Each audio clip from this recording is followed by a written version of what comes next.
10 നിമിഷങ്ങൾക്ക് പിറകെ അക്സർ പട്ടേൽ കൂടെ പ്രിൻസ് യാദവിന്റെ കെണിയിൽ വീണ മൊമെന്റിൽ ഡേവിഡ് മില്ലർ പാഡ് കെട്ടി ഡഗൌട്ടിൽ ഇരിപ്പുണ്ടായിരുന്നു. കളി 4.3 ഓവർ പിന്നിടുമ്പോൾ 26-4 എന്ന നിലയിലേക്ക് കൂപ്പുകുത്തി ഡൽഹി. അതുവരെയുള്ള ഡൽഹിയുടെ പ്ലാനുകൾ പ്രകാരം മില്ലറാണ് അടുത്തതായി ക്രീസിലെത്തേണ്ടത്. പ്രഷർ സിറ്റുവേഷനുകളിൽ പല കുറി അയാളെ ഫിയർലെസ് ആയി നമ്മൾ മൈതാനത്ത് കണ്ടിട്ടുണ്ട്. മൈതാനത്തേക്ക് മില്ലർ നടന്നു തുടങ്ങിയതും ഡൽഹി കോച്ച് ഹേമങ്ക് ബദാനി അയാൾക്കരികിലേക്ക് ഓടിയെത്തി. മില്ലറോട് അപ്പോൾ ഇറങ്ങേണ്ടതില്ലെന്നും സ്റ്റബ്സ് ഇറങ്ങട്ടെ എന്നും നിർദ്ദേശം നൽകി. സ്റ്റബ്സ് ആണെങ്കിൽ അപ്പോൾ പാഡ് കെട്ടുന്നേ ഉണ്ടായിരുന്നുള്ളൂ. T20 ലോകകപ്പിലെ സൂപ്പർ 8 പോരാട്ടത്തിൽ ഡേവിഡ് മില്ലർ ഇന്ത്യയെ നിലംപരിശാക്കിയത് ഓർമ്മയില്ലേ? ഒരു ഘട്ടത്തിൽ 20-3 എന്ന നിലയിൽ കൂപ്പുകുത്തിയ ദക്ഷിണാഫ്രിക്കയെ സമ്മർദ്ദഘട്ടത്തിൽ ബ്രെവിസും മില്ലറും ചേർന്നുണ്ടാക്കിയ കൂട്ടുകെട്ടാണ് കരകയറ്റിയത്. 76 റൺസിനാണ് സൗത്ത് ആഫ്രിക്ക അന്ന് ഇന്ത്യയെ പരാജയപ്പെടുത്തിയത്. മില്ലറായിരുന്നു അന്ന് കളിയിലെ താരം. സമീപകാലത്ത് തന്നെ ഇങ്ങനെ ഒരു അനുഭവം മുന്നിലുണ്ടായിട്ടും ഹേമങ്ക് ബദാനി അയാളെ തിരികെ വിളിച്ച് സ്റ്റബ്സിനെ ഇറക്കി വിട്ടത് എന്തുകൊണ്ടാകും? ഏകനാ സ്റ്റേഡിയത്തിലെ റെഡ് സോയിൽ പിച്ച് ബാറ്റർമാർക്ക് പണികൊടുത്തുകൊണ്ടിരുന്ന സമയമായിരുന്നു അത്. ഇന്നിംഗ്സിലെ ആദ്യ പന്തിലാണ് KL രാഹുൽ വീണത്. ഇക്കുറി സഞ്ജീവ് ഗോയങ്കയോട് പ്രതികാരമൊന്നുമില്ല. നിതീഷ് റാണ, പത്തൂം നിസംഗ, അക്സർ പട്ടേൽ വന്നവരൊക്കെ പിന്നെ വരിവരിയായി പവലിയനിലേക്ക് തിരിച്ചു നടന്നു. ആ സമയത്താണ് ഹേമങ്ക് ബദാനി കുറച്ചുകൂടി കരുതലോടെ കളിക്കേണ്ട സമയമാണതെന്ന് തിരിച്ചറിഞ്ഞ് മില്ലറെ വടിച്ച് സ്റ്റബ്സിനെ ഇറക്കി വിടുന്നത്. ക്രിക്കറ്റ് ചരിത്രത്തിൽ ഇതിനു മുമ്പും നമ്മൾ സമാനമായ മുഹൂർത്തങ്ങൾക്ക് സാക്ഷ്യം വഹിച്ചിട്ടുണ്ട്.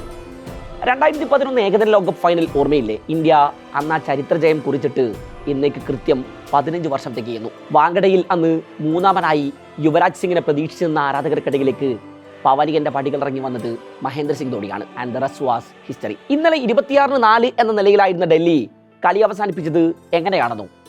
145-4 എന്ന നിലയിൽ. മില്ലർക്ക് പിന്നെ ഇറങ്ങേണ്ടി വന്നതേയില്ല. 17 പന്ത് ബാക്കി നിൽക്കെ ഡൽഹി കളി ജയിച്ചു.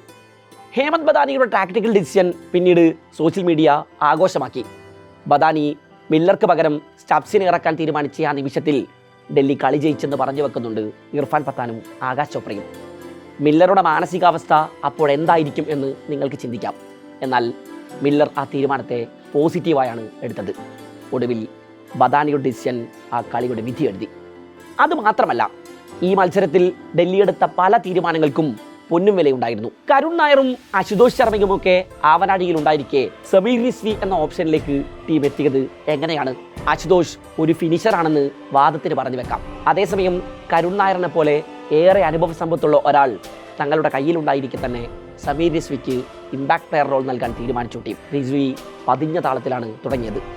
അക്കൗണ്ട് ഓപ്പൺ ചെയ്യാൻ അയാൾ 9 പന്തോളം എടുത്തു. ആ സമയത്ത് സ്റ്റബ്സും താനും തമ്മിൽ നടത്തിയ സംഭാഷണത്തെക്കുറിച്ച് മനസ്സ് തുറക്കുന്നുണ്ട് റിസ്വി. ഓവറുകൾ ഒരുപാട് അവശേഷിക്കുന്നുണ്ട്.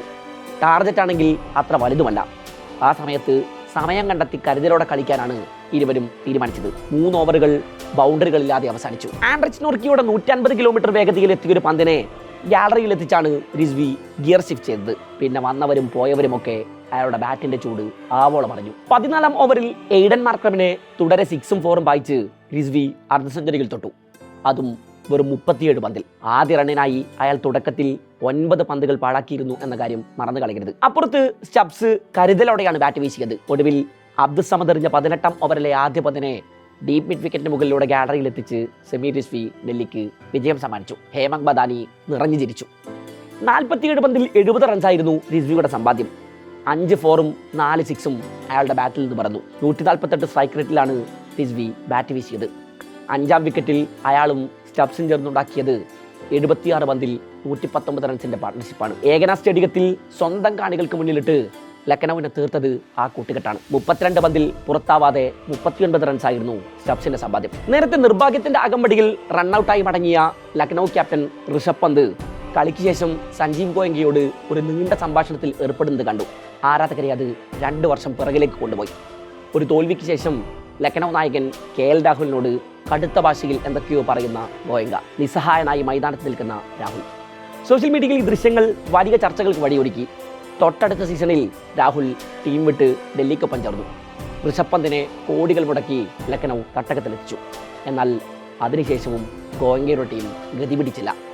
മെഗാ ഓപ്ഷനിൽ പഞ്ചാബ് തന്നെ ടീമിലെടുക്കുമോ എന്നതായിരുന്നു ഭയം എന്നൊക്കെ തട്ടിവിട്ട പന്ത് അതിൻ്റെയൊക്കെ പേരിൽ ഇപ്പോഴും എയറിലാണ്. ഗോയങ്ക ഇന്നലെ പന്തിനോട് എന്താണ് പറഞ്ഞത് എന്നൊന്നും വ്യക്തമല്ല. പക്ഷേ കാര്യങ്ങൾ കഴിഞ്ഞ സീസണിലേതുപോലെയാണെങ്കിൽ പന്തിൻ്റെ തൊപ്പിയും തെറിക്കും, ഉറപ്പ്.